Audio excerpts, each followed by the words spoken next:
Collegiate was crazy. The Aurora Cup brought back some big names, and FaceIt is going to finals. Hey folks, my name is Apostle, and welcome back to Watching Overwatch, also known as WoW. This is the show where I give you the rundown on everything you need to know about what's been going on in Overwatch Esports over the past bit. Now, before I jump into the episode, I do want to mention real quick that I actually now have access to the community page on my channel. And I'll be using this to share smaller tournaments, matches, and other various news that either comes out in between episodes or wasn't really substantial enough for a whole segment, so feel free to keep an eye on it. Now, getting into it, our must-match watches for this week: Winthrop versus ISU in Collegiate Homecoming was a great match, as well as Winthrop's other match versus Northwood. There was some amazing Overwatch getting played here that was easily up with some of the best of OWCS. Also, if you're an old-timer like me, I would recommend you check out the G-Star Cup, a bunch of super fun matches there with some of the best names from back in the day. Prophet, Architect, Checkmate, really great matches. Links are at the top of the description for everything here. Now, let's start covering things with the Collegiate Homecoming playoffs. Thanks to a mid-season patch that ended up being a mid-playoffs patch, we actually saw some interesting results here. We are now definitively in a Maga meta once again, and Reaper, Genji, and Echo are all being played to support it, when some teams have thrived in this a lot more than others. The biggest news that we got to start with is Maryville, as they've actually gotten eliminated in the lower round 2, ultimately losing to UCI in a 3-2 match. Now, we don't have much to go on here as this match wasn't streamed, but this is historically one of Maryville's worst performances we've ever seen. It's hard to say if this was a fluke loss or if Maryville just can't keep up now that so many other teams are finding new talent. So we'll have to see if they can come back stronger throughout the rest of the season, but for now, it's a pretty rough moment for them as they ultimately ended only top 12 here. Now, that aside, let's start in the upper, where Illinois took a clean 3-0 against BSC Bobcats.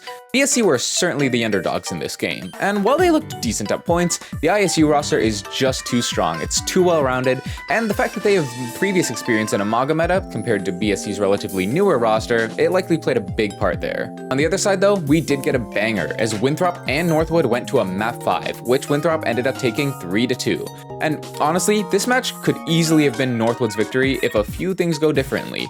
While both teams played the meta, Northwood tried to rely on comfort picks a lot, with Haven on the Ashe and Boat playing Mei, and they actually started map 5 with a huge lead, but Winthrop turned it around with an overtime push against all odds. Now, it is worth mentioning that several Winthrop players are currently in EU thanks to OWCS finals, so that might be part of why this game was so close, but still, Northwood absolutely made them sweat. Now, after such a close game, you'd probably be thinking these guys are a top 3er, but things played out differently in the lower bracket, as Northwood went on to lose a 3-2 to UC Irvine. This was absolutely an upset by every definition, as UCI had already surpassed expectations, but nobody was really expecting Northwood to lose here. Now, UCI, rather than running Romani or Rhino, their typical starter tanks, actually decided to play Mashiro on the tank role, likely due to the aforementioned Maga meta, and he kinda cooked here. We also saw Sai on Echo, who had a brilliant performance, and ultimately it just looked like a really good meta for them. Now, Northwood wasn't the only team to suffer the same result back-to-back though, as Bobcats actually got 3-0'd by Fisher on the other side of the bracket. Fisher looked very comfortable in this meta, and thanks to Cosmic being a very talented Genji, they were able to look a lot better than people might have initially thought. In a less surprising result though, Fisher put an end to UCI's hot streak of upsets, as they found yet another 3-0 to finish them off. UCI continued to commit to Mashiro here, and personally, I would have liked to see a tank swap here at least in map 3, since at that point it was clear that Fisher had their current playbook kinda downloaded, but still, a 4th place finish for UCI is nothing to be ashamed of. Now, back in the uppers, we saw yet another great match, as Winthrop and ISU faced off, with Winthrop taking the win in a 3-2, and this match was absolutely one of the best of the entire tournament. Now, the interesting thing about this game is that while Winthrop did win 3 maps, those maps were actually quite close. Control was a bit of an exception, as it got closed out in 2 points, but Kings Row and Runasapi were not one-sided at all. However, for the maps that ISU took on New Junk City and Gibraltar, it was actually a shutout for them, with Winthrop not getting a single point on those 2 maps. That kind of goes to show that ISU are monsters when they can play in their comfort zone, but Winthrop was just able to force them away from it enough to take the win here. Now, back in the lower bracket, Fisher were finally felled as they faced against ISU, with the Redbirds taking a 3-1 win there. Now, the fact that Fisher was able to take a map is actually very impressive, but it was the first map on Control, and after that, I think ISU just kind of locked in to secure the sweep. Now, Fisher do finish top 3 though, which is certainly higher than people were expecting, and they kind of pulled a reverse Maryville. But with that, takes us to Grand Finals, which was just a rehash of the Upper Finals. But this time, ISU pulled no punches, and they surprised everyone with a dominant 4-1 win. I'm not sure where this team was hiding during their first game, but this ISU was actually on another level. Every time Winthrop was close to punishing a play, ISU just found a way to minimize the damage and returned with a haymaker of their own. And it really felt like Winthrop was just always playing catch-up. It's like how I just mentioned, ISU was dominant in their comfort zone, but this time Winthrop weren't even close to being able to force them out of it the same way they did earlier. Either way though, there were amazing performances from everyone here. And with that, Illinois State University Redbirds are your fall 2024 homecoming champs. Now, moving on across the ocean, the Aurora Cup did come and go, and it seems like it lived up to the hype. Here's a quick rundown of what happened. Coming out of groups, once again, and Kapir Cat were both top of the groups as expected, but maybe surprisingly, Team CC actually surpassed Hajakdan to grab the #1 spot there.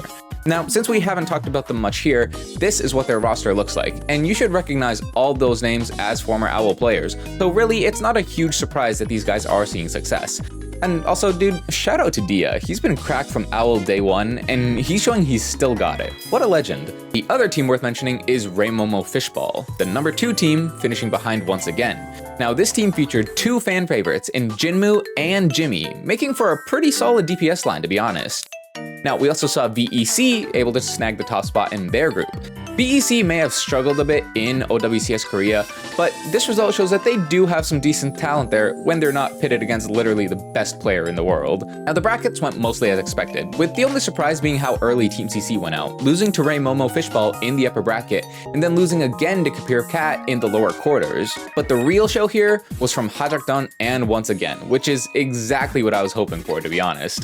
Both these teams tore through the opposition to face each other in the upper finals, only for once again to win a super close 3-0. Hajakdan didn't let that slide though, as they then took out Kapir Cat in a 3-0 of their own to get back to grand finals, where they pulled a huge reversal and actually took a 4-0 to beat once again. This core is looking just as good, if not even better, than the day they left us, and once again, they just couldn't quite close it out this time. But make no mistake, these guys all looked incredible. That being said, there is still room for a lot of polish and improvement, and I cannot wait until the next big tournament that we see them both compete in. Now, while the official Aurora Cup channel didn't upload any VODs, there is a channel here on YouTube that's called Chinese Overwatch, and they've actually been posting the matches that got co-streamed. It doesn't have every match or same-day coverage, but I do want to give them a shout-out, as they are 100% the best way to get a glimpse of what the tournament looked like. And they're providing a huge service to us NA and EU fans, so definitely go check them out and check out the games they've uploaded so far. There's going to be a link right down below, so huge thanks to them. Now, on a shorter update note, the FaceIt Masters have wrapped in NA and EU, so here's a quick update to how things currently stand.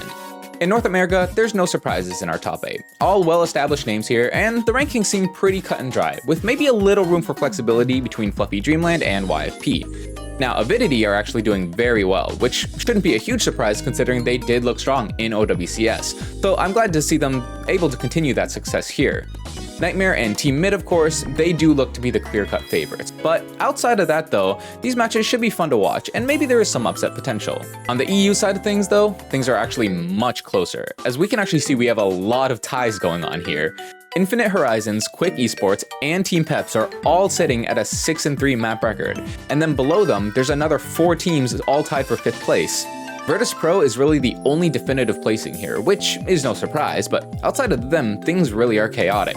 We also have quite a few more newcomers as compared to NA, with Gas Tier 3, Ireus, and Infinite Horizons all being names that you may not recognize. These are mostly comprised of solid up-and-coming names from the Tier 3 and Tier 2 scenes, but Infinite Horizons is actually a team that features Alpha, Donghun, and Top Dragon, which you may recognize as being the core from a one-man army. So while North America is going to be fun to watch, EU is probably going to be pretty crazy, as there's a lot of teams here that could actually make some deep runs and get really far. Outside of VP, it's basically nothing but teams with dark horse potential, so it should be an interesting playoffs. Now, moving on to our rosters and player updates, we do have a bit of a brief one today, as Crazy Raccoons have announced the release of Knife prior to Stockholm. Now, honestly, this is a little sad, as it feels like he didn't really get the chance to do much for them, but realistically, Knife has the talent to be a starter, right? And I'm sure it'll be better for him to actively show off his skills rather than just sitting on the bench for Crazy Raccoons, who, let's be honest, they've been getting by alright even without him. Definitely would love to see him get picked up soon though. And now, let's talk about what we have coming up and what's on the horizon. Obviously, we have the Overwatch Champion Series Major in Stockholm starting on November 22nd and going to November 24th. If you haven't heard about this by now, then I don't know what you've been up to, but again, this is a tournament you're not going to want to miss. So if you need to, set your alarms, set notifications, definitely tune in for this. Now, after that, things will slow down a bit, but I'll give you guys a heads up on what to expect for December. Calling All Heroes will actually have its third major starting on December 7th, with the Swiss rounds happening for 2 days, and then playoffs are going to be the following weekend. The FaceIt League also has its playoffs starting in mid-December for both NA and EU, and those should be really hype. And finally, for the Korea and APAC bans, we have the SUP Overwatch Cup, going from December 11th to December 22nd. The top Korean teams, including Zeta, Pokerface, and Hajakdan, are all set to participate in this, so it's definitely one to keep an eye on. I'll talk about these more closer to the start of them, but it's good to be proactive, so anyway, that's going to wrap things up for this week. Collegiate provided us some great matches, and I would definitely recommend watching through the streams if you've been needing a fix of high-level Overwatch. With Stockholm starting this weekend and the rest of these awesome tournaments slated to start next month, things are really set for an amazing holiday season.